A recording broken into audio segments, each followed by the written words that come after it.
C'est un business opaque et juteux. Selon l'Office européen de lutte antifraude, près d'un tiers des flux de déchets en Europe seraient illégaux. Ce trafic générerait 10 milliards d'euros par an. De nombreuses entreprises envoient en toute illégalité leurs déchets en Espagne, pays où le traitement est nettement moins cher qu'ailleurs en Europe. Par exemple, le traitement d'un camion de 20 tonnes coûte environ 1 000 € en Espagne contre 5 000 en France.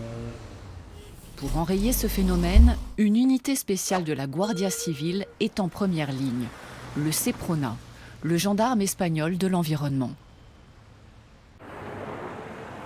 Nous sommes dans une zone industrielle au sud-est de Valence. Juste derrière moi, les agents du Seprona contrôlent des camions. Ils traquent les déchets illégaux. Le caporal José Luis Alvarez. Bonjour, que transportez-vous? Est membre de cette unité de la Guardia Civil, spécialisée dans la protection de l'environnement. Ce document est obligatoire s'ils veulent circuler sur le territoire espagnol. Il doit indiquer ce que le camion transporte, d'où il vient et où il va. On va contrôler le chargement. Le chargement est conforme aux documents. Les gravats qu'il transporte sont légaux. Le camion peut repartir.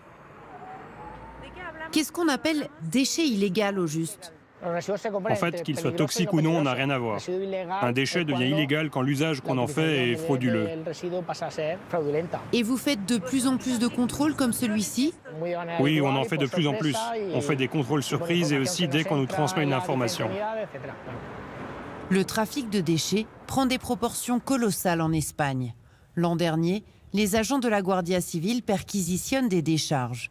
Ils découvrent 40 000 tonnes de déchets français et italiens, certains hautement toxiques, enfouis en toute illégalité. Le lieutenant Héctor Santed a participé à cette opération, baptisée Refuti. Comment procédaient les trafiquants de déchets?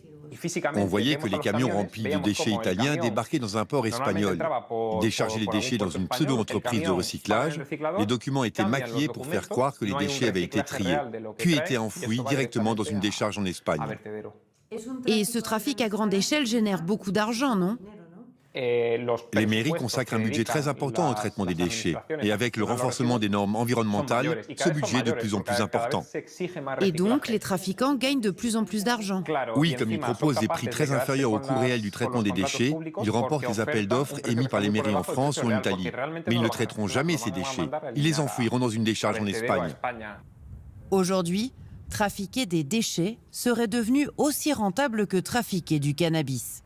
Si l'Espagne attire les camions-bennes de toute l'Europe, c'est que la fiscalité sur le traitement des déchets y est bien plus faible qu'ailleurs. Par exemple, pour chaque tonne de déchets, l'État espagnol impose une taxe de 30 € contre 400 € en Italie.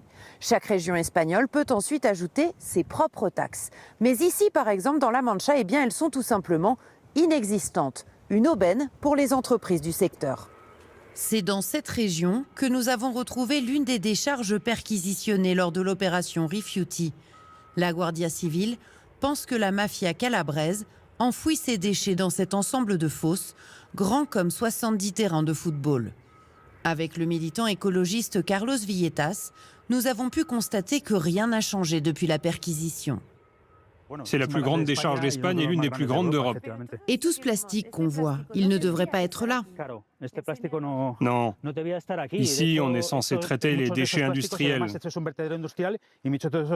Mais ces sacs sont d'origine domestique. Ça, c'est un sac plastique de supermarché.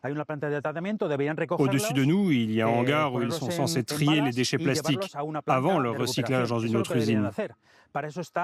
Or, à chaque fois que nous sommes venus ici, ce hangar était fermé. Comme aujourd'hui d'ailleurs. Pourquoi pensez-vous que les déchets intéressent autant les trafiquants? Parce qu'ils s'en sortent toujours. Dans le code pénal, trafiquer des déchets est un délit, donc on pourrait les sanctionner. Ici, il y a une affaire qui sera jugée au pénal. Je ne sais pas encore ce que cela donnera, mais je peux déjà vous dire que seule l'entreprise est poursuivie. Aucun responsable politique ne sera jugé alors que les complicités sont assez évidentes. Ni le groupe propriétaire de la décharge, ni le maire du village n'ont accepté de répondre à nos questions. Mais peu à peu, les pays européens prennent des mesures pour lutter contre le trafic.